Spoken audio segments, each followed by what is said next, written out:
यानी मौर्य काल के बारे में जानने वाले हैं, जिसमें हम चंद्रगुप्त मौर्य के बारे में पढ़ेंगे, उसके बाद हम बिंदुसार के बारे में पढ़ेंगे, उसके बाद हम अशोक के बारे में पढ़ेंगे दोस्तों। साथ ही हम अशोक के टाइम पीरियड में उन्होंने कौन से धर्म को अपनाया, चंद्रगुप्त ने कौन से धर्म को अपनाया, बिंदुसार ने कौन से धर्म को अपनाया, इन सभी बातों पे भरपूर डिस्कशन करने वाले हैं। साथ ही हम यहाँ ये देखने वाले हैं कि चंद्रगुप्त मौर्य ने कैसे सेल्यूकस को यहाँ से भगाया, चंद्रगुप्त मौर्य ने उसके बदले में उनसे क्या डिमांड रखी, साथ ही चंद्रगुप्त मौर्य ने उन्हें क्या क्या चीजें दी। साथ ही इस लेक्चर में हम ये भी कवर करेंगे दोस्तों कि बिंदुसार के मित्र को आखिर ऐसा क्या हो गया था जिसके वजह से इनको अपने वैद्य को उनके पास भेजना पड़ा।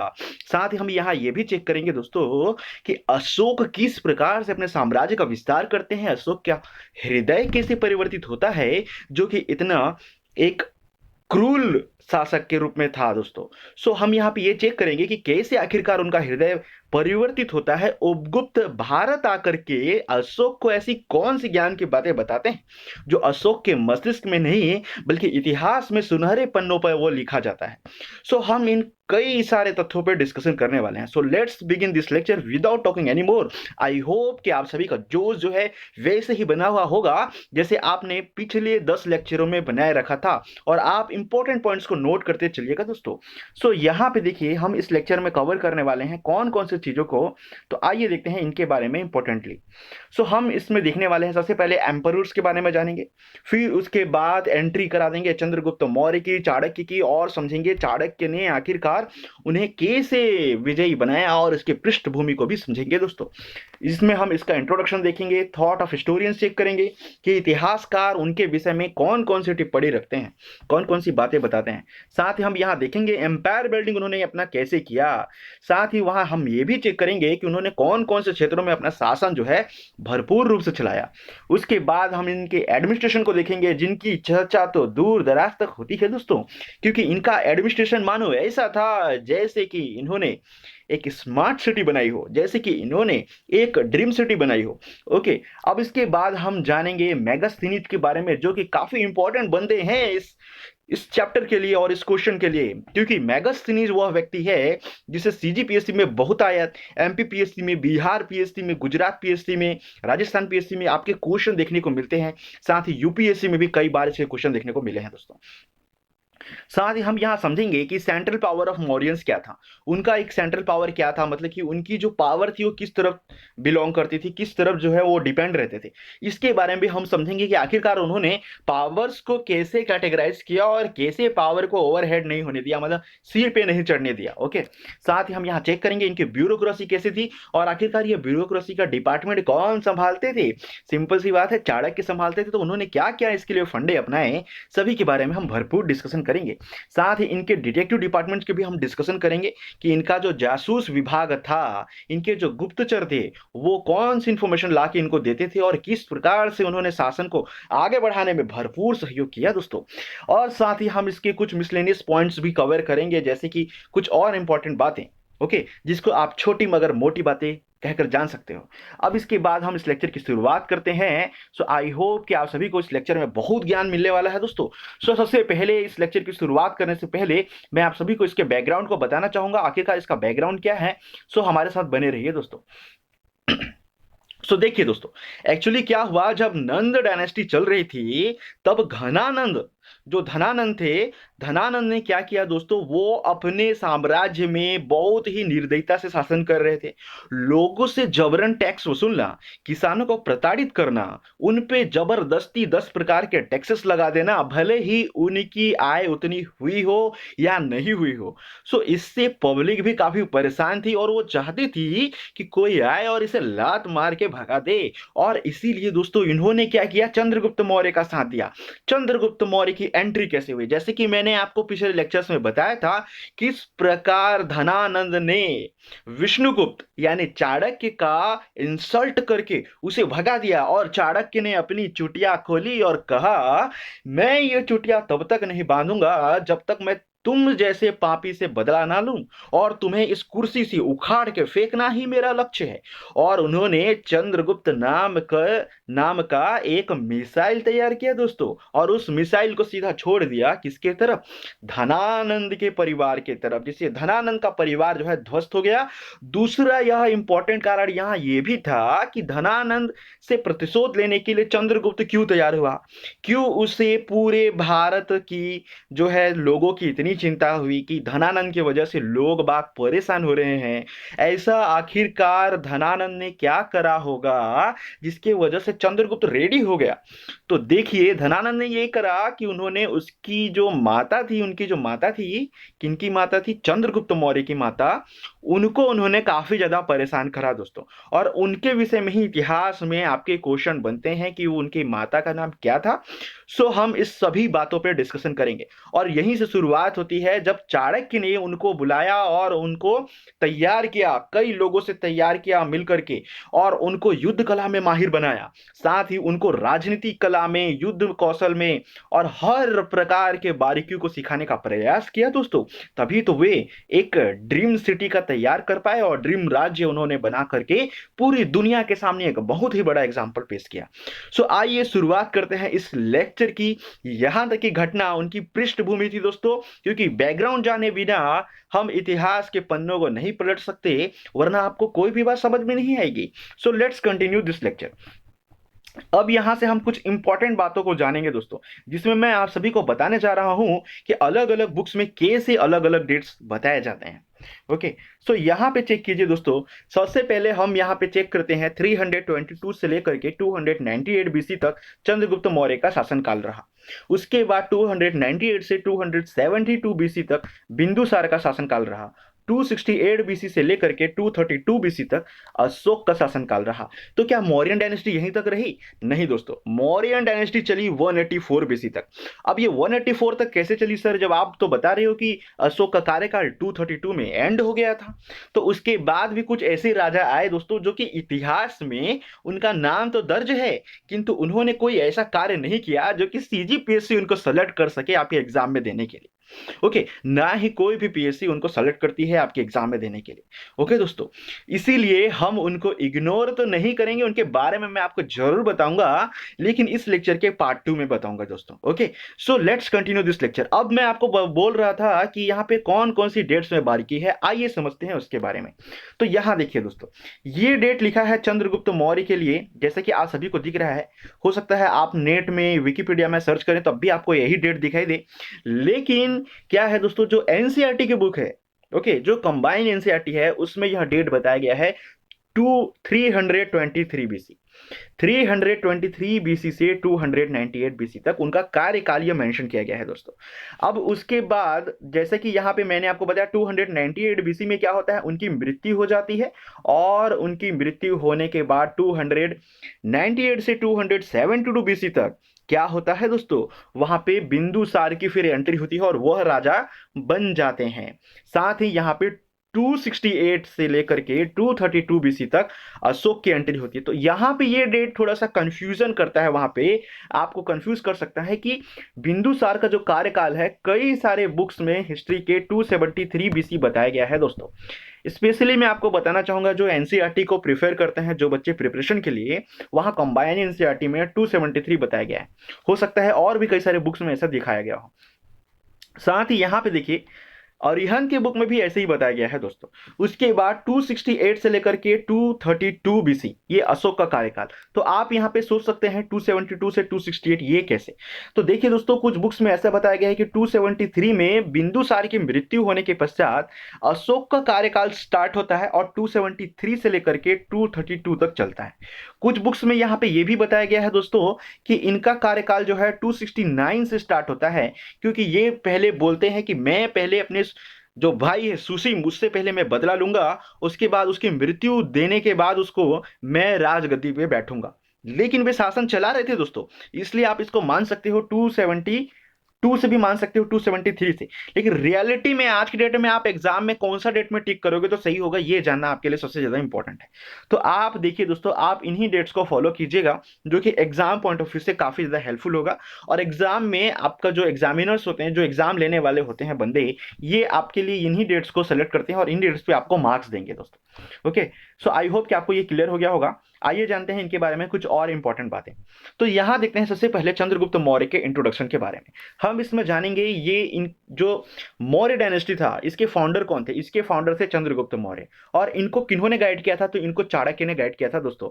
और चाणक्य, देखिए चाणक्य से संबंधित कुछ और क्वेश्चन आपको इतिहास में देखने को मिलते हैं। जैसे चाणक्य का और क्या क्या नाम था, तो चाणक्य का नाम था कौटिल्य और विष्णुगुप्त। तो आपको एग्जाम में क्वेश्चन पूछ सकता है कि विष्णुगुप्त कौन थे। ओके, तब आपको वहां घबराना नहीं है दोस्तों, आपको बताना है कि चाणक्य को ही विष्णुगुप्त कहते हैं।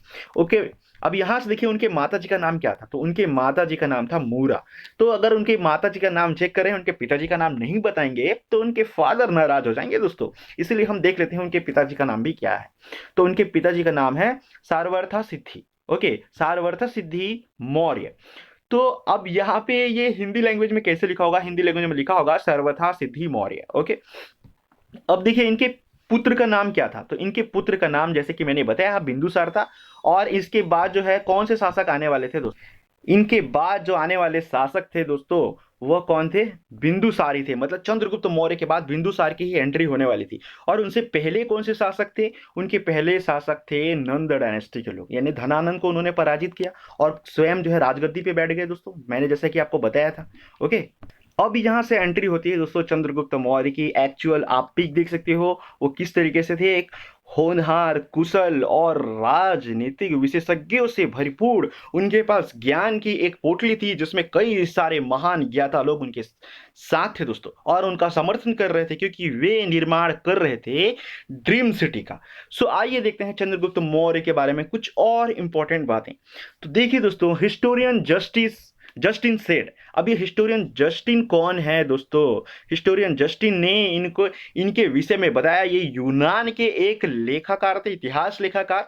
इन्होंने क्या कहा, Chandragupta has 6 lakh of army by which he controlled about whole India. Chandragupta के पास 6 लाख की बड़ी फौज थी दोस्तों, जिससे इन्होंने क्या किया, पूरे इंडिया पे अपना शासन स्थापित किया। साथ ही चंद्रगुप्त ने भारत के पश्चिम उत्तर वाले भाग को सेल्यूकस के कब्जे से आजाद कराया दोस्तों। पश्चिम उत्तर, चंद्रगुप्त ने क्या किया, पश्चिम उत्तर वाले भाग को सेल्यूकस के कब्जे से आजाद कराया। तो आइए इसके बारे में हम और डिटेल लेंगे, लेकिन मैं उससे पहले आपको यह भी बताऊंगा कि सेल्यूकस कौन था और सेल्यूकस ने आखिरकार भारत में हमला क्यों करा। इसके बारे में भी हम भरपूर डिस्कशन करेंगे दोस्तों। साथ ही यहां देखिए, बाद में चंद्रगुप्त और सेल्यूकस के बीच में समझौता होता है, और साथ ही चंद्रगुप्त ने क्या किया, उनकी पुत्री से विवाह किया और आपस में एक ट्रीटी कर ली कि हम एक दूसरे पे हमला नहीं करेंगे, हम एक दूसरे से मित्रता का संबंध रखेंगे। मेरे देश पे कोई हमला करेगा तो आप मुझे सेना भेजोगे, आपके यहाँ कोई हमला करता है तो मैं आपको सेना भेजूंगा। सो ऐसा चंद्रगुप्त और उनके बीच में, यानी कि सेल्यूकस के बीच में एक ट्रीटी साइन हो गई दोस्तों। सो आइए जानते हैं यहाँ पे कौन से एरिया ऐसा है जहां सेल्यूकस ने अटैक करने का कोशिश किया था। तो इस क्षेत्रों में दोस्तों, जैसे कि मैंने आपको बताया था, यहाँ पे एक क्षेत्र है वेस्ट और नॉर्थ के पास में। कौन सा क्षेत्र है, पंजाब के पास में खैबर पास दर्रा है दोस्तों।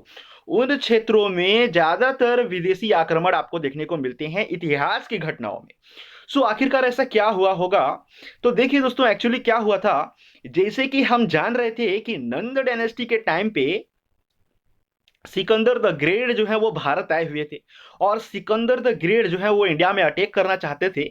लेकिन क्या होता है दोस्तों, थोड़े समय पश्चात जो है नंद डायनेस्टी उनको रोक देती है, और रोकने के बाद क्या करती है, उनकी जो आगमन की जो स्पीड होती है उसको ब्लॉक करके वापस उल्टे पांव भेज देती है।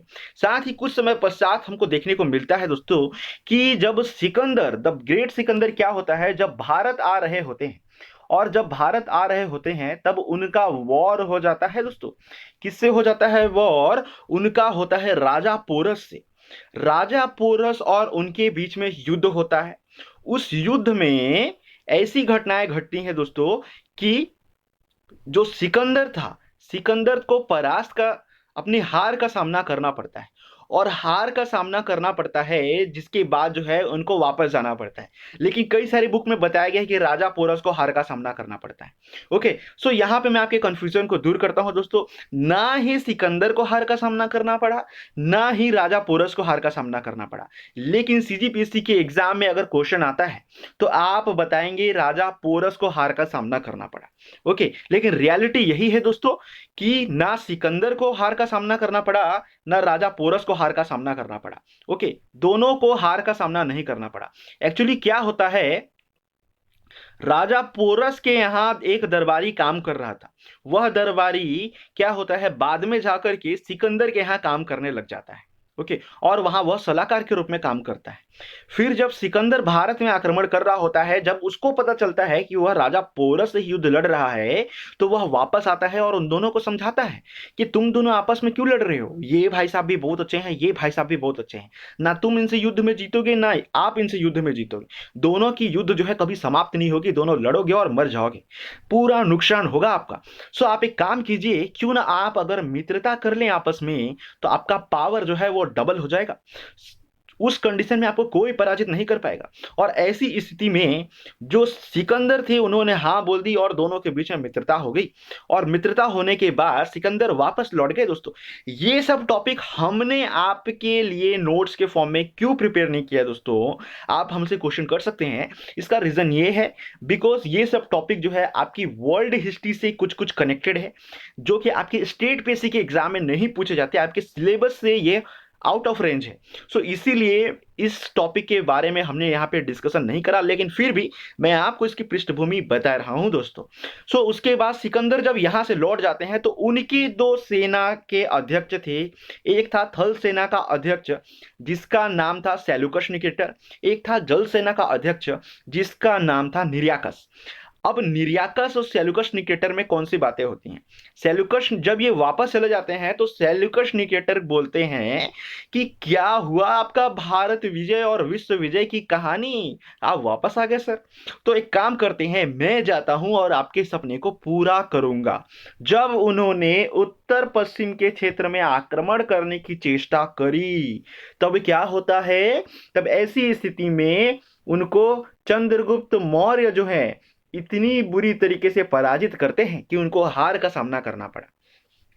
तब तब क्या होता है, वे बोलते हैं आप मुझे छोड़ दीजिए, बिल्कुल मैं तो हार चुका हूं, आप मेरे जान को बख्श दीजिए सर, प्लीज मैं आपसे दरख्वास्त करता हूं।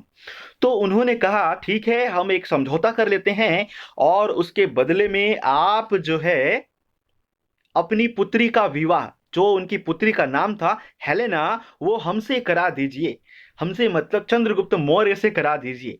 तो चंद्रगुप्त मौर्य और हेलेना का विवाह हो गया, जिसके बाद दोनों के बीच में एक ट्रीटी, एक समझौता हो गया और सामंजस्य की स्थिति बन गई दोस्तों। और उसके बाद कोई भी आक्रमण उनके मध्य नहीं हुआ। तो ये इसके इतिहास की कुछ इंपॉर्टेंट घटनाएं थी दोस्तों। अब इसके बाद देखते हैं यहाँ पे ही क्यों ये लोग आक्रमण किए। जैसे कि मैंने बताया कि वहां पे एक दोआब था, एक दर्रा था, जिसको पार करके ही लोग बाग विदेश से भारत में एंट्री करते थे दोस्तों। और इसी वजह से लोग बागों ने उन्हीं क्षेत्रों पे अटैक करते थे ज्यादा। अब आइए इसके बारे में और भी कुछ इंपॉर्टेंट बातें जानते हैं। तो चंद्रगुप्त मौर्य के समय में क्या होता है दोस्तों, उनकी जो एम्पायर बिल्डिंग थी वो लाजवाब तारीफ थी दोस्तों। उसकी जो है तारीफ जितना भी कीजिए वो कम है, क्योंकि आखिरकार उन्होंने ऐसा क्या किया। देखिए, एक और उन्होंने पूरे बिहार पे कब्जा किया, उड़ीसा पे कब्जा किया, बंगाल पे कब्जा किया, वेस्टर्न भारत पे कब्जा किया और नॉर्थ वेस्ट भूमि पे भी उन्होंने कब्जा किया। साथ ही उन्होंने डेक्कन प्लेसेस को भी नहीं छोड़ा, यानी दक्कन के एरिया को भी उन्होंने नहीं छोड़ा, पूरी तरीके से उन्होंने अपने कब्जे में ले लिया दोस्तों। एक आध ही कोई गिना चुना जगह होगा जहां उन्होंने उस जगह को छोड़ दिया। तो देखते हैं दोस्तों, इतना बड़ा विशाल क्षेत्र वो हासिल करने के बाद सिंपल सी बात है कि वे भारत के एक महान योद्धा साबित हुए दोस्तों। और उन्होंने महान तरीके से अपने शासन को चलाया और उसे आगे बढ़ाया। सो आइए जानते हैं उनके विषय में कुछ और इंपॉर्टेंट बातें। अच्छा देखिए, तो सेल्यूकस और उनके बीच में जो ट्रीटी हुई थी, अब इसका उन्होंने कैसे उनको गिफ्ट दिया। तो यहाँ चंद्रगुप्त मौर्य ने उनको 500 एलिफेंट उनको पेश किया, जो कि युद्ध कला में निपुण थे दोस्तों, युद्ध कला में जिनको युद्धों के लिए इस्तेमाल किया जाता था। तो उन्होंने 500 एलिफेंट जो है वह किसको दिया दोस्तों, सेल्यूकस को दिया। ओके। सो इस प्रकार से दोनों के बीच में पारिवारिक रिश्ते तो बढ़ ही रहे थे, साथ ही उन्होंने क्या किया, व्यापारिक संबंध भी काफी अच्छे से बढ़ाया दोस्तों। अब इसके बाद हम यहाँ चेक करेंगे एडमिनिस्ट्रेशन के बारे में। तो इनका प्रशासन किस तरीके से चलता है आइए जानते हैं, लेकिन उससे पहले हम यहाँ चेक करेंगे कि भारत भूमि में कितने क्षेत्रों को उन्होंने अपने कब्जे में किया। तो यहाँ आप देख सकते हो दोस्तों, इस तरीके से ये पूरा एरिया आपको नजर आ रहा होगा।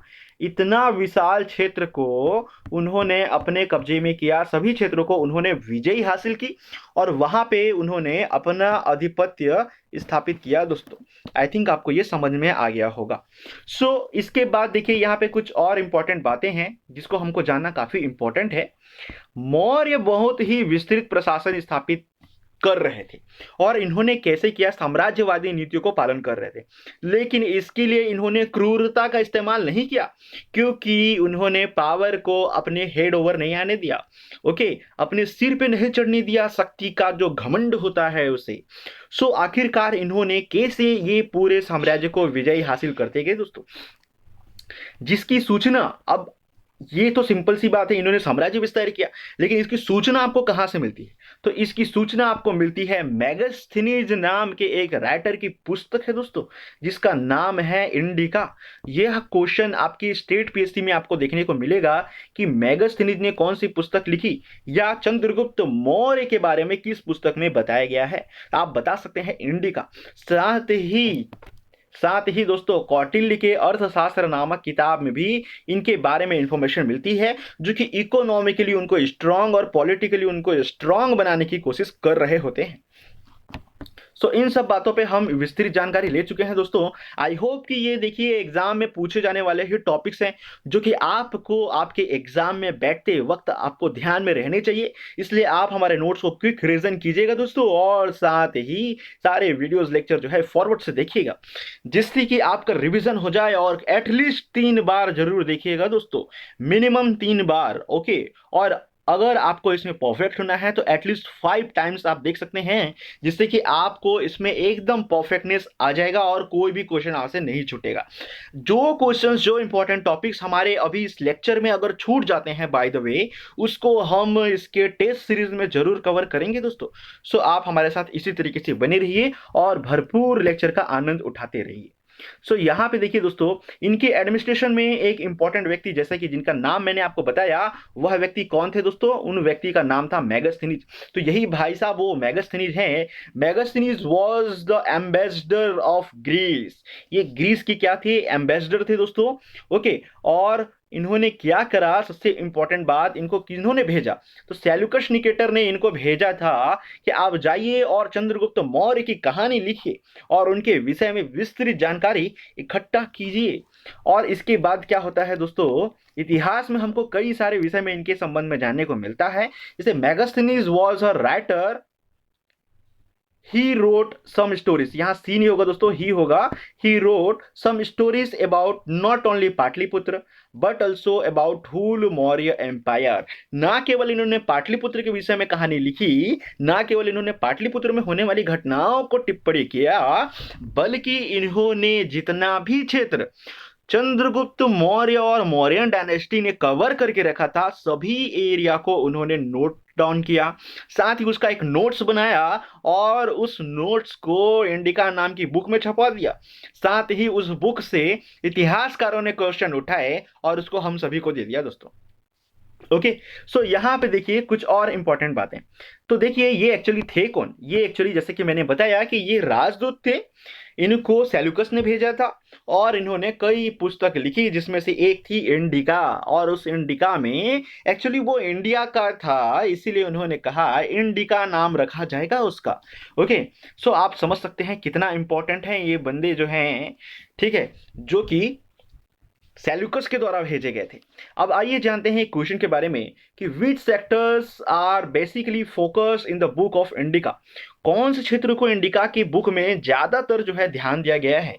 सो इसके लिए आपका आंसर है एडमिनिस्ट्रेशन यानी प्रशासन, सोसाइटी यानी समाज, और इकोनॉमी यानी अर्थव्यवस्था। यही 3 बिंदु ऐसे थे जिसके विषय में इस बुक में विस्तृत जानकारी दिया गया है दोस्तों। अब यहाँ पे देखिए, यहाँ पे क्या होता है, इनकी जो कुछ पावर थी वो किस तरीके से डिवाइड हो रही थी और किस तरीके से चंद्रगुप्त मौर्य ने अपने पावर को बांटे रखा था दोस्तों, और किस तरीके से उसको सेटल डाउन करा था इन्होंने। तो इसके विषय में हम जानेंगे कि मौर्य साम्राज्य अनेक प्रांतों में और प्रांत जो है अनेक जिलों में, और जिले जो हैं वह अनेक गांवों में विभक्त थे दोस्तों। ओके, सो यहाँ पे देख सकते हैं किस तरीके से चंद्रगुप्त मौर्य अपने जितने भी शासक हैं उनको वो समझा रहे हैं कि किस तरीके से आपको रूल करना है। भाई, लोगों को परेशानी नहीं होनी चाहिए, जो काम नंदों ने किया हम वही काम नहीं करेंगे। ओके, सो आप ध्यान रखिएगा इसको। अब यहाँ से क्या होता है दोस्तों, इनका जो ये शासन चला ये काफी ज्यादा अच्छा था। ये एक ड्रीम सिटी तैयार कर पाए और इन्होंने विस्तृत रूप से अपने शासन को तैयार किया। तो यहाँ पे देखिए इन्होंने कैसे अपने शासन को आगे बढ़ाया। तो जिला प्रशासन का जो इनका प्रधान होता था उसको वे कोई स्थानिक ही होता था, वो मतलब वहां का कोई लोकल बंदा होता था, तभी उसको तो उसके क्षेत्र के बारे में ही नहीं पता होगा तो वह वहां शासन कैसे करेगा। सो इसीलिए लोकल बंदे को चुना जाता था। वह समाहर्ता के नियंत्रण में कार्य करता था दोस्तों। ओके, वह किसके नियंत्रण में काम करता था? समाहर्ता, जो कि एक कलेक्टर थे जो वित्त विभाग से संबंधित थे, यानी कि फाइनेंस डिपार्टमेंट से संबंधित थे। उनके अंडर में यह जो है लोकल डिपार्टमेंट का बंदा काम करता था और वह कंट्रोल करता था पूरे जिले का एडमिनिस्ट्रेशन। साथ ही इनके राज्यपाट में टैक्सेस जो हैं वह कंटिन्यूअसली कलेक्ट किए जाते थे और यह जो है इसी समाहर्ता के द्वारा नियंत्रित किए जाते थे दोस्तों। और क्या होता था, जब ये टैक्स ये कलेक्ट करते थे तो ये टैक्स के लिए क्या वो पब्लिक को फोर्स करते थे? बिल्कुल नहीं, वो पब्लिक को किसी भी प्रकार का फोर्स नहीं करते थे, बल्कि पब्लिक से विनय पूर्वक, ओके, काफी ज्यादा सेंसिटिविटी के साथ में उनके साथ जाके वो उनका अटैचमेंट था और वे अच्छे तरीके से पब्लिक से मेल मिलाप करते हुए उनको समझाते थे कि देखिए दोस्तों, देखिए लोगों, देखिए हमारे समाज के नागरिकों, अगर आप हमें निरंतर टैक्स देंगे तो उस टैक्स के पैसे को हम आपके ऊपर ही खर्च करेंगे। और यही प्रक्रिया जो है आगे बढ़ती गई दोस्तों, और उनके शासन काल में लोग बाग खुद से निकलकर टैक्स देने लगे। आज के डेट में लोग बाग भी टैक्स देते हैं दोस्तों, लेकिन क्या प्रॉब्लम है कि कुछ रुपए, कुछ पैसे जो हैं जो पब्लिक टैक्स के फॉर्म में देती है वह सब्सिडी के फॉर्म में तो हम तक वापस आती है, लेकिन पूरी रकम वापस नहीं आती दोस्तों। क्योंकि आप कोई भी सामान खरीदते हैं, मान लीजिए कि अगर आप कोई एक पेंसिल भी खरीद रहे हैं तो उसका टैक्स का पैसा कट होकर के गवर्नमेंट के पास स्टोर हो जाता है, जमा हो जाता है। ओके, और वहां पे आपको टैक्स लगता है। अगर आप एक मैचिस का बॉक्स भी खरीद रहे हैं, एक माचिस की डिब्बी, उसके पीछे भी लिखा होगा कि टैक्स रेट कितना टैक्स लगा, उसमें उसमें मेंशन होगा दोस्तों। कई सारी चीजों में ऐसा लिखा होता है। ओके, सो वह टैक्स जो है सीधे गवर्नमेंट के पास जाती है। तो गवर्नमेंट कई हद तक उन पैसे को लोगों के ऊपर खर्च करना चाहती है, लेकिन आते आते वहां से मिड में, ओके, बीच रास्ते में ही वह पैसे कम हो जाते हैं दोस्तों, और लोगों को भरपूर जो है फैसिलिटी नहीं मिल पाती, जिसकी वजह से हमारा इंडिया आज भी पिछड़ा हुआ है। इसके लिए जिम्मेदार हम भी हैं कहीं ना कहीं दोस्तों, क्योंकि लोग अगर जागरूक नहीं होंगे तो प्रशासन अच्छे से काम कैसे करेगी। ओके, सो यहाँ पे देखिए, यहाँ के जो प्रशासन थे उनको जागरूक करने के लिए उनके पास एक महान राजनेता, एक महान अर्थशास्त्री चंद्रगुप्त मौर्य के परम गुरु कौन थे दोस्तों? चाणक्य थे उनके पास, जो उनकी हर गलत काम में उनको रोकने का प्रयास करते थे और उनको रोकते थे। ओके, सो यहाँ पे देखिए एक्चुअली क्या हुआ, ये सिस्टम को समझने की कोशिश करते हैं। तो सबसे पहले हम इसको हिंदी में चेक करेंगे, उसके बाद इंग्लिश में मैं बताऊंगा। आप देखिएगा, आपको जो बेटर लगे आप उसको याद कर लीजिएगा। तो एक स्थानीय में 800 गांव होते थे। स्थानीय से छोटी प्रशासन की इकाई द्रोणमुख कहलाती थी। ये एक इंपॉर्टेंट बात है, आप इसको नोट कीजिएगा। इसमें 400 गांवों को रखा गया था। ओके, किसमें? द्रोणमुख में। स्थानीय से छोटी प्रशासन जो थी उसकी इकाई जो है द्रोणमुख, और द्रोणमुख में 400 गांव रखे थे। अब यहाँ पे देखिए 200 गांव का एक जो समूह था उसे खारवाटी कहते थे। ओके, तथा 100 गांव को मिलाकर संग्रहण बनता था। ओके, अब जिसकी शासन की सबसे छोटी इकाई यहाँ पे गांव हुआ करती थी। और इसका प्रशासन ग्रामीण के द्वारा ही होता था, मतलब वहाँ की लोकल बॉडी के द्वारा किया जाता था दोस्तों। तो आइए इसको समझते हैं इस तरीके से। आप इस तरीके से भी इसको याद कर सकते हो कि वहाँ के लोकल थे, मतलब कि जो स्थानीय थे वे थे 800 विलेजेस, और स्मॉल एडमिनिस्ट्रेशन यूनिट में उसको डिवाइड किया गया था जिसको द्रोणमुख कहा जाता था, जहाँ 400 विलेजेस थे। और उसके बाद ग्रुप ऑफ 200 विलेजेस थे जिसको खारवाटिक कहा गया। और साथ ही collection was made by the combining, और इनके कंबाइनिंग से जो कितने लोगों के कंबाइनिंग से, कितने गांवों के कंबाइन से, 100 गांवों के कंबाइन से यहाँ का इनका कलेक्शन होता था। ओके, साथ ही यहाँ पे क्या देखने को मिलता है दोस्तों कि इनका जो विलेज था वह स्मॉलेस्ट यूनिट ऑफ गवर्नेंस था। ओके, जिसको आप गोप के नाम से जान सकते हैं, उनको उस समय गोप कहा जाता था। तो ये भी एक इंपॉर्टेंट पॉइंट है, तो इसको आप अच्छे से याद कर लीजिएगा। ओके, सो यहां पे देखिए दोस्तों, इन्होंने कौन कौन से क्षेत्रों में विशेषतः ज्यादा फोकस किया और उसको जो है अपना पावर जो है वहां सेंट्रलाइज करा इन्होंने, यानी कि केंद्रीकृत किया, वहां से वो आसपास के एरिया को नियंत्रित कर रहे थे। आइए उसके बारे में भी हम इंफॉर्मेशन लेते हैं। तो यहाँ पे है, सबसे पहले है पाटलिपुत्र, तक्षशिला, उज्जैनी और साथ ही साथ कौशाम्बी। तो इन क्षेत्रों में इन्होंने अपने प्रशासन को फैलाए रखा, वहां पे उन्होंने ज्यादा फोकस किया, अपने पावर को उन्होंने सेंट्रलाइज किया, केंद्रीकृत किया। और साथ ही वहां से सेंट्रलाइज होने के बाद जो है वो पावर जो है वह पूरी तरीके से आसपास के एरिया को वह जो है वो क्या करता था, एडमिनिस्ट्रेशन वहां अपने से चलाता था। ओके, तो यहाँ पे हमको इसके संबंध में काफी इंफॉर्मेशन मिल चुकी है दोस्तों, जो कि आपके एग्जाम पॉइंट ऑफ व्यू से काफी ज्यादा रेलिवेंट है। और हम केवल रेलिवेंट टॉपिक को ही कवर करेंगे, बकवास की बात बिल्कुल नहीं होगी दोस्तों। ओके, सो यहाँ पे देखिए कि इनका जो मौर्यन एडमिनिस्ट्रेशन था, इसमें सिविल डिपार्टमेंट इनका कैसे काम कर रहा था, आइए जानते हैं इससे संबंधित। सबसे हेड में राजा रहा करता था, उसके बाद द काउंसिल ऑफ मिनिस्टर रहा करते थे। ओके, यानी कि उनके मंत्रीगण रहा करते थे जिनको कहा जाता था अमात्य। उनको कौन से नाम से जाना जाता था, अमात्य उनको कहा जाता था दोस्तों। साथ ही उनके अमात्य के ग्रुप में अलग अलग कैटेगराइज थे। तो एक थे आपके प्राइम मिनिस्टर, एक थे पुरोहित। ओके, सो यहाँ पे देखिए मंत्रीगणों की उनकी एक टीम होती थी। जैसे आपने सुना होगा कि अकबर के दरबार में 9 रत्न थे। अब ये 9 रत्न सभी के सभी कौन थे, सभी एक ही पोस्ट पे थे दोस्तों, आसपास के ही पोस्ट पे थे लगभग, मतलब थोड़ा बहुत ऊपर नीचे था। ओके, बीरबल इसलिए प्रिय हो पाए क्योंकि वो ज्यादातर केसेस सॉल्व करते थे। ओके, सो इसलिए वो अधिक चहेते बन पाए। अब यहां पे देखिए कि जो पुरोहित थे, तो पुरोहित कौन थे, मिनिस्टर फॉर रिलीजियस अफेयर। तो ये जितने भी धार्मिक मुद्दे हुआ करते थे, धार्मिक मामले, पूजा अनुष्ठान यज्ञ, यही सब कार्यों में वो लिप्त रहा करते थे। साथ ही उनको काफी ज्यादा सम्मान मिलता था।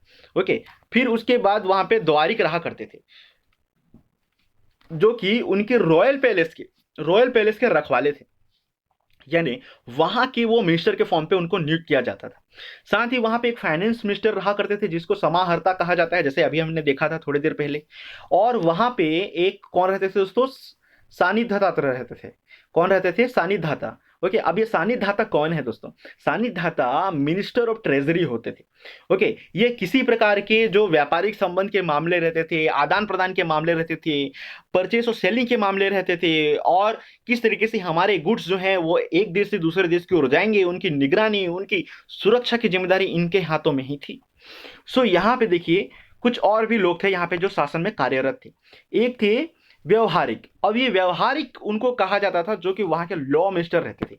वे बताते थे कि मुगलिया कानून के अनुसार ऐसे हुआ करता है जैसे कि अकबर के दरबार में उनके चचा जी बताया करते थे। ओके, कि मुगलिया कानून की किताब ऐसे है, उसमें हमको ये करना चाहिए, वो करना चाहिए। वैसे ही इनके दरबार में भी कुछ लोग जो हैं लॉ मिनिस्टर थे, जो कानून की भाषा उनको समझाया करते थे कि आपके कानून की किताब में यह लिखा गया है कि इस नियम के अनुसार इस दंड के लिए ये सजा मिलेगा, या इस कृत्य के लिए, इस कर्म के लिए, इस डिड के लिए, इस डूइंग के लिए उसे जो है ये उपहार या ये गिफ्ट दिया जाएगा, या उसे क्या हमारे सेना में ज्वाइन कराया जा सकता है या नहीं कराया जा सकता। कई सारे बातों पे वहां पे टिप्पणी की जाती थी दोस्तों, यानी कि कमेंट किया जाता था। साथ ही वहां पे एक दंडापाल था जिसको वो कहते थे कि वो पुलिस ऑफिसर है। एक्चुअली जो पुलिस ऑफिसर है उसको वो दंडापाल के नाम से जानते थे। ओके, मतलब आज की डेट में आप समझ सकते हो उसको आप पुलिस ऑफिसर बोलोगे। ओके, फिर साथ ही वहां एक सेनापति था। तो सेनापति जो था वो कमांडर इन चीफ रहा करता था आर्मी का। वो डायरेक्टली उसको राजा ही नियुक्त करता था, और राजा के वो करीब था दोस्तों। राजा कहीं भी जाता था, यात्रा करने के लिए हो, भ्रमण करने के लिए हो, अपने नागरिकों से मिलने के लिए हो, तो वह सेनापति को साथ ले जाया करता था। ओके, क्योंकि वो उसके चहेते थे और उसके वो क्या थे दोस्तों, उनके बॉडीगार्ड के रूप में काम कर रहे थे। ओके, सो यहाँ पे देखिए, एक था दुर्गपाल जो कि मिनिस्टर ऑफ फोर्ट्स था। वो किलों की निगरानी रखते थे, जितने भी फोर्ट्स थी वो उसकी निगरानी रखते थे। वो किले बंदी की अगर कहीं पे कोई प्रॉब्लम हो रहा है, कहीं की दीवार कमजोर है, या कौन से क्षेत्र से कौन आक्रमण करेंगे, उस पर भी वो ध्यान रखते थे। साथ ही ये भी रखते थे कि हमारा जो दुर्ग है, हमारा जो किला है, उसमें कौन सी जगह जो है कमजोर नजर आ रही है, तो उन सभी क्षेत्रों को देखते थे। जैसे मान लीजिए कि मैं आपको बताना चाहूंगा, मान लीजिए इस तरीके से उनका फोर्ट बना है और यहां से कोई आक्रमण हो रहा है, तो वे बताते थे कि हमारा किला का ये एरिया जो है, यहाँ पे आपको डायरेक्टली आक्रमण होगा, तो आप यहाँ पे अपनी आर्मी जो है वह तैनात कर दीजिए यहाँ पर और इस जगह पर। ओके, सो इस तरीके से उन्होंने युद्ध में काफी ज्यादा महत्वपूर्ण भूमिका निभाई दोस्तों। साथ ही वहां पे देखिए, जो कर्मांटिक रहा करते थे, तो ये कौन थे, minister of mines and factories. तो ये जितने भी वहां उस समय के, उस जमाने की जितनी फैक्ट्रियां थी, जहां औजार बनाए जाते थे, जहां कई सारे गुड्स तैयार किए जाते थे, वहां पे ये सभी लोग काम कर रहे थे। ठीक है, मतलब ये सभी, मतलब ये कर्नाटक लोग काम कर रहे थे दोस्तों। अब ये काम करने के साथ साथ वहां निगरानी रखते थे कि किस तरीके से वहां काम किया जाएगा, साथ ही किस तरीके से वहां का जो सिस्टम चल रहा है उसकी इंस्पेक्शन करते थे, सामान की क्वालिटी वो अच्छी है या नहीं उसको देख रेख करते थे, और साथ ही दूसरे देशों से आने वाले सामानों को भी वो जांच किया करते थे। तो आई होप इसके बारे में आपको डिटेल इंफॉर्मेशन मिल गया होगा, जो कि आपके लिए काफी ज्यादा इंपॉर्टेंट है दोस्तों। साथ ही यहाँ पे देखिए, हम बात करेंगे चाणक्य के विषय में। तो चाणक्य के विषय में अगर आप बिना बात किए मौर्यन डायनेस्टी खत्म कर देते हैं, इसका मतलब आप चाणक्य के विषय में कोई भी चीज नहीं जान पाए। ओके, सो देखिए, चाणक्य जो है एक महान कुशल अर्थशास्त्री होने के साथ साथ एक अच्छे राजनेता भी थे। उनको भविष्य दिखता था, ऐसा लोग बात कहते हैं दोस्तों, कि वे एक कदम आगे को देख सकते थे कि ऐसे करने से क्या हो सकता है। बिल्कुल जैसे एक शतरंज का खिलाड़ी किस तरीके से जान जाता है कि आखिरकार आगे चलने वाली चाल कौन सी होगी, सो इसी तरीके से चंद्रगुप्त मौर्य के दरबार में जो उनके महान गुरु थे चाणक्य, जो उनके मेंटोर थे, ओके, उन्होंने उनको हर कदम पे अपनी एडवाइस थी, उनको बचाए रखा, उनको प्रोटेक्शन दिया, साथ ही प्रजा का भी हमेशा भला करते रहे दोस्तों। सो Chanakya was a very important person in that time, so we have to know about the Chanakyas. Okay, so let's continue this lecture. So who was Chanakya? Chanakya was a very brave person. He was a brilliant person in the economy, not only in economy but also in the political sectors. He was as good as Chandragupta Maurya. Okay, so you can think about him that Chanakya was doing many things, okay, for the people, okay, not only for the king but also for the people. Chanakya was trying to develop their cities. Chanakya was trying to make a dream city. Chanakya was a person who was very important person duration of the Chandragupta Maurya. So because of him, only the Chandragupta Maurya can defeated to the Dhanananda and became a king of the Mauryan dynasty. Okay, so हम यहाँ पे कई सारी important बातों को जानते हैं चाणक्य से संबंधित दोस्तों। आइए जानते हैं कुछ और इंपॉर्टेंट बातें। तो चाणक्य ने अपने नियंत्रण में ब्यूरोक्रेसी को रखा था। अब ये ब्यूरोक्रेसी को रखने के साथ साथ ये क्या कर रहे थे, कई सारी चीजों को ये ध्यान दे रहे थे। ब्यूरोक्रेसी मतलब नौकरशाही होता है दोस्तों। अब इसका उल्लेख इन्होंने अपने अर्थशास्त्र की पुस्तक में भी किया है। ओके, तो कौटिल्य के अर्थशास्त्र में विस्तृत नौकरशाही का उल्लेख किया गया है। राज्य के विभिन्न विभागों की देखभाल ये किया करते थे, और साथ ही अनेक पदाधिकारियों को यानी ऑफिसर्स को ये नियुक्त किया करते थे दोस्तों। अब इनके सबसे उच्च अधिकारी को ये तीर्थ या महामात्र या अमात्य कहा करते थे। ओके, जो सबसे उच्च अधिकारी रहा करते थे उसको ये अमात्य का नाम दिया था इन्होंने। और साथ ही दोस्तों, ये जो अमात्य निर्धारित होते थे इनकी संख्या लगभग 18 होती थी। जैसे कि मैंने बताया, हमने डिस्कस करा था दोस्तों, इसी लेक्चर की एक स्लाइड में हमने डिस्कस करा था किस तरीके से इनके फील्ड्स को कैटेगराइज किया गया है। सो यहाँ पे देखिए, मिनिस्टर्स के फील्ड को किस तरीके से कैटेगराइज किया गया है। अलग अलग मिनिस्टर्स हैं यहाँ पे, ये सभी अमात्य के फॉर्म में आते हैं। टोटल 18 होते हैं दोस्तों, लेकिन इनमें से ही किसी किसी, जैसे कि मान लीजिए अब यहाँ पे मिनिस्टर ऑफ फाइनेंस है, तो ये फाइनेंस मिनिस्टर जो है एक बंदा तो नहीं संभाल सकता था, इसलिए यहाँ पे 2-3 बंदे वो रखते थे अपने हिसाब से। ओके, सो इस तरीके से यहाँ पे टोटल 18 मेंबर्स यहाँ पे हुआ करते थे दोस्तों। आई होप कि आप सभी को ये लेक्चर समझ में आ रहा होगा और सभी इंपॉर्टेंट बातें भी मैं बताते जा रहा हूं आपको कि आपके एग्जाम में कौन से क्वेश्चन उठ सकते हैं दोस्तों। साथ ही यहाँ पे देखिए एक एग्जाम्पल और समझते हैं ब्यूरोक्रेसी से संबंधित, कि उदाहरण के लिए पाटलिपुत्र जिसे 6 समितियों में बांटा गया था, जिसमें से प्रत्येक समिति में 5-5 सदस्य थे, तो ऐसा उन्होंने उसको कैटेगराइज किया था। अब हर एक समिति के बारे में हम यहाँ पे जानेंगे दोस्तों। तो पहली समिति जो थी उनकी वो कौन थी? इंस्पेक्शन डिपार्टमेंट थी। अब ये किस चीज का इंस्पेक्शन करते थे? तो ये यानी कि ये निरीक्षण करते थे क्राफ्ट और इंडस्ट्रीज का, यानी कि उद्योग और शिल्पों का। ओके, अब दूसरा इनकी जो एक टीम थी, समिति थी, यानी द्वितीय समिति, वह थी मॉनिटरिंग ऑफ फॉरेन ट्रैफिक। तो विदेश से कौन लोग आ रहे हैं, कौन लोग विदेश जा रहे हैं, कौन से सामान को लेके जा रहे हैं, कौन से सामान को लेके आ रहे हैं, इससे संबंधित बातों पे वे जो है वहां डिस्कशन किया करते थे दोस्तों। और उसकी निगरानी रखने का काम जो है उन्होंने एक उसके लिए एक समिति बनाई जिसमें 5 लोग रहा करते थे। ये जितने भी आप समिति देख रहे हो हर एक समिति में 5-5 लोग रहते थे दोस्तों। ओके, सो यहाँ पे देखिए कि तीसरी उन्होंने समिति बनाई detailing of birth and death, कि उनके नगर में, उनके राज्य में, उनके क्षेत्रों में कितने लोगों की जन्म हो रही है और कितने लोगों की मृत्यु हो रही है, उसके बारे में डिटेलिंग रखने के लिए भी उन्होंने एक समिति बनाई थी। उसमें भी 5 लोग थे दोस्तों।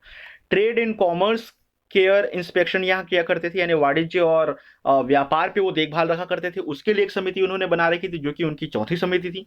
साथ ही 5वीं समिति उन्होंने ये भी बनाई थी जो इंस्पेक्शन करता था selling and purchasing of goods के बारे में, कि कौन सी चीजें खरीदी जा रही हैं, कौन सी चीजें बेची जा रही हैं। इन सभी पे वे काफी ज्यादा इंस्पेक्शन या जांच पड़ताल किया करते थे दोस्तों। ओके, और उस पर पूरी निगरानी रखते थे। ये इनकी 5वीं समिति थी। तो आपको इसमें क्वेश्चन पूछ सकता है, मान लीजिए कि उनकी चौथी समिति क्या काम करती थी, तो उनकी चौथी समिति व्यापार और वाणिज्य का देखभाल करती थी। उनकी छठी समिति क्या काम करती थी? छठी समिति बिक्री कर वसूलने का काम करती थी। मतलब जितने भी गुड्स होते हैं वो अगर सेलिंग हो रहा है वहां पे, अगर मान लीजिए कि उनके जो नगरवासी हैं जो अपने सामानों को वहां मार्केट में ले जा रहे हैं और उसको सेलिंग कर रहे हैं, तो वहां से किस तरीके से उनसे टैक्स कलेक्ट किया जाएगा, इसकी निगरानी कौन रखता था? छठी समिति रखती थी दोस्तों। तो ये छठी समिति जो है वह कलेक्शन ऑफ सेल्स टैक्स का काम करती थी। ये सभी समितियों में लगभग 5-5 मेंबर थे दोस्तों, यानी कि टोटल 30 मेंबर्स की एक कमिटी उन्होंने ब्यूरोक्रेसी को चलाने के लिए बनाई थी, जो कि काफी ज्यादा इंपॉर्टेंट थे और अच्छे से काम कर रही थी वो। और उनके नीचे में छोटे छोटे और ऑफिसर्स थे दोस्तों। तो वे ऑफिसर जो है उतने महत्वपूर्ण नहीं है, इसलिए हम उनके बारे में जान करके इस समय व्यर्थ नहीं करेंगे दोस्तों।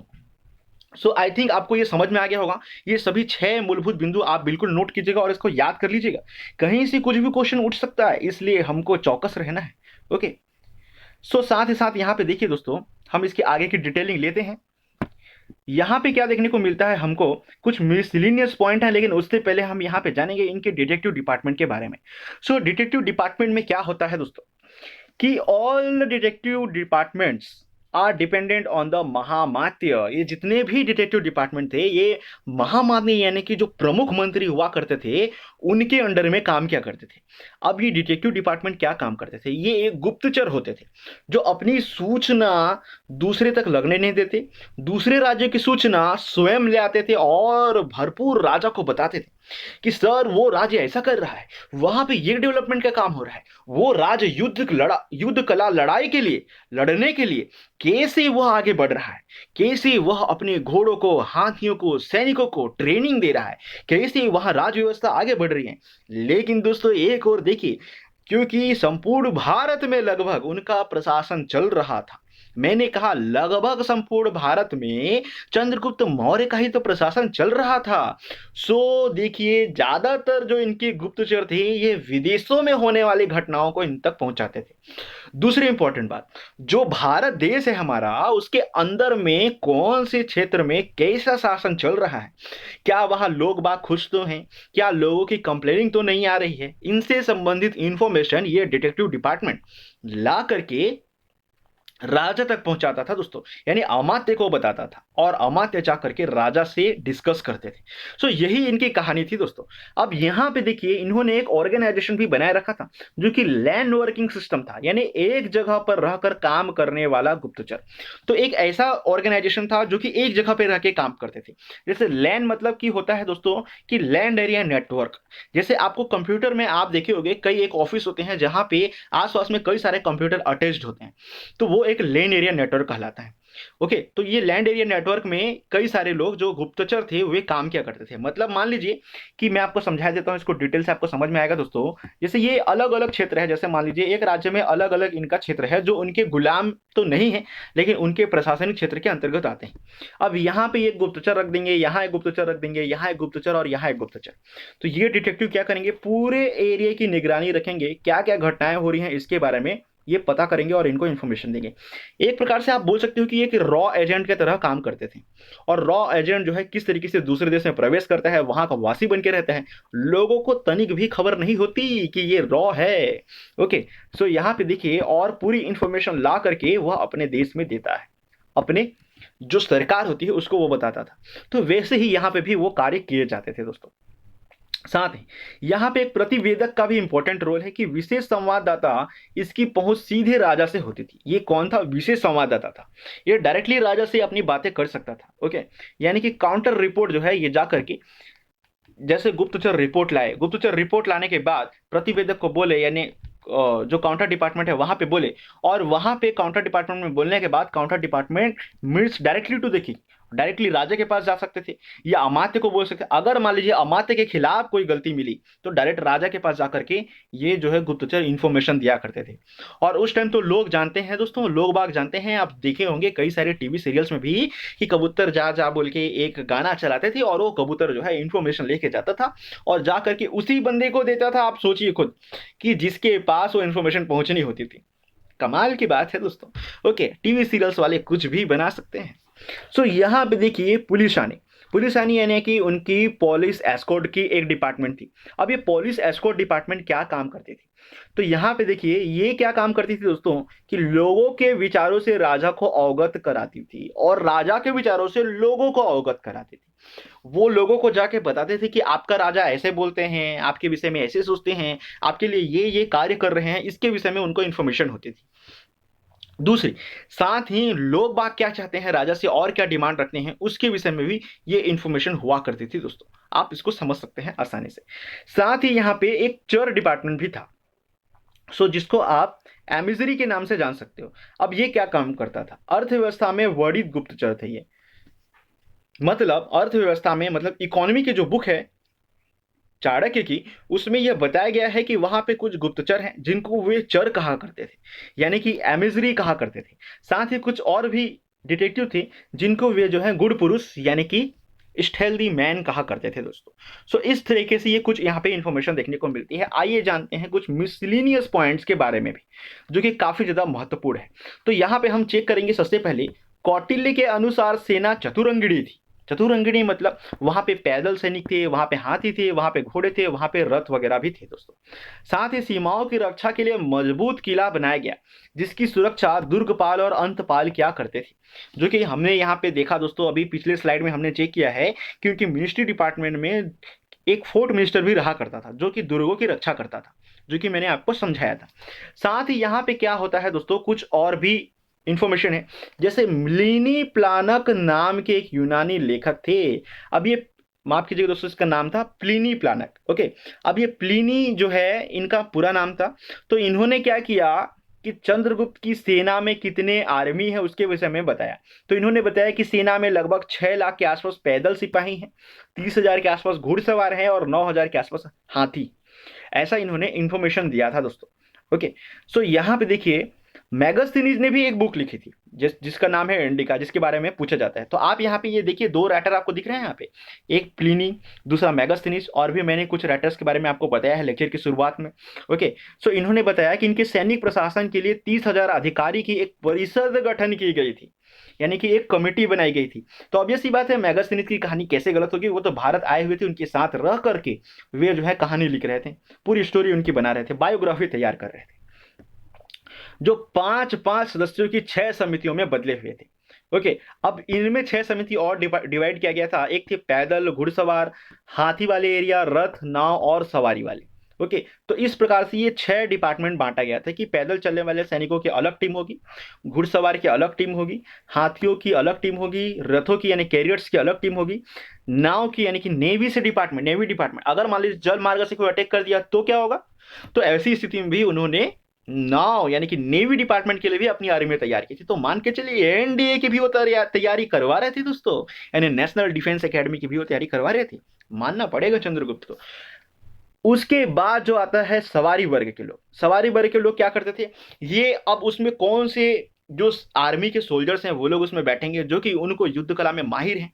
साथ ही वो लोग विषम परिस्थिति को भी, डिफरेंट सिचुएशन को भी इजीली वो अंडरस्टूड कर सकते हैं, ऐसे लोगों को ही वो इसमें बैठाया करते थे। ओके। साथ ही कुछ ऐसे बैलगाड़ियों का भी वो इस्तेमाल क्या करते थे दोस्तों, जिसका उपयोग हमको चंद्रगुप्त के टाइम पीरियड में देखने को मिलता है। सो यहाँ तक हमारा ये पार्ट 1 था दोस्तों, जिसमें हमने मौर्यन डायनेस्टी के बारे में कई सारी इंफॉर्मेशन ली, और इससे संबंधित और भी इंफॉर्मेशन हम लेंगे दोस्तों।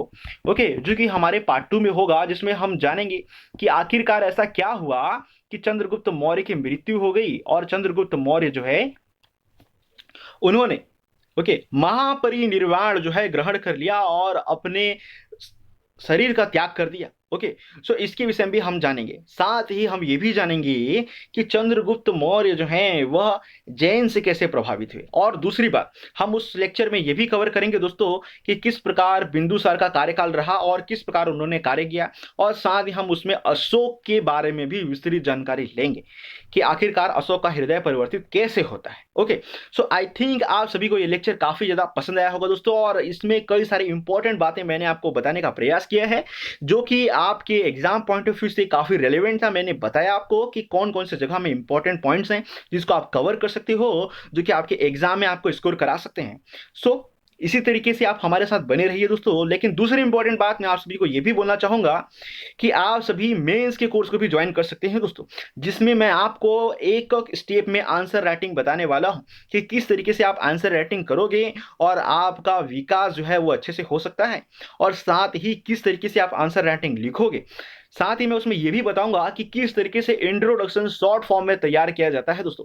बड़ी सी बड़ी बातों को हम छोटे से छोटे लाइन में कैसे कवर कर सकते हैं, क्योंकि देखिए एक्चुअली ऐसा होता है कि मेंस की परीक्षा किस बात पर डिपेंड करती है कि आपका एग्जाम क्लियर होगा या नहीं।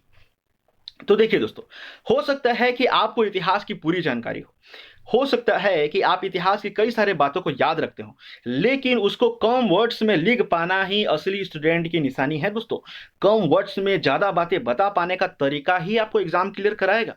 सो ज्यादा इंफॉर्मेशन होने से ही कुछ नहीं होता कि आप सभी इंफॉर्मेशन को कलेक्ट कीजिए और इंफॉर्मेशन बढ़ाइए, उससे ही आपका एग्जाम क्लियर नहीं होगा दोस्तों। उसके लिए आपको पता होना चाहिए कि कैसे कॉम्पैक्ट सेंट्रलाइज्ड आंसर आपके पैटर्न में होने चाहिए, किस तरीके से पैटर्न के आप आंसर लिखेंगे, जिसमें मैं आपको बताऊंगा अलग अलग प्रश्नों के मेरे लिखे गए आंसर, साथ ही टॉपर्स के लिखे गए आंसर्स को भी मैं आपको बताऊंगा दोस्तों, जिन्होंने एग्जाम क्लियर किया है। Okay, by studying with me. Okay. So आप उसको समझ सकते हैं, देख के जान सकते हैं कि किस तरीके से उनको गाइड किया गया, किस तरीके से उनको मेंटरशिप दी गई और उन्होंने एग्जाम क्रैक किया। सो इसीलिए मैं आपको बोलता हूं दोस्तों कि आप जो है मेंस के लेक्चर को भी ज्वाइन कर सकते हैं, जिसमें आपका ही भला होगा, क्योंकि बिना मेंस क्लियर किए आप एग्जाम तो पास नहीं कर सकते दोस्तों। और मेंस को लेक्चर को आपको इस तरीके से बताया जाएगा बारीकी से कि आपके एग्जाम में आने वाला मेंस का क्वेश्चन इस बार बिल्कुल आपके लिए रिकॉर्डेड होगा दोस्तों, मतलब एक रिकॉर्ड कायम करेगा। ओके। सो इसी तरीके से आप हमारे साथ बने रहिए। So that's it for today. Good luck to all of you and thanks for watching once again.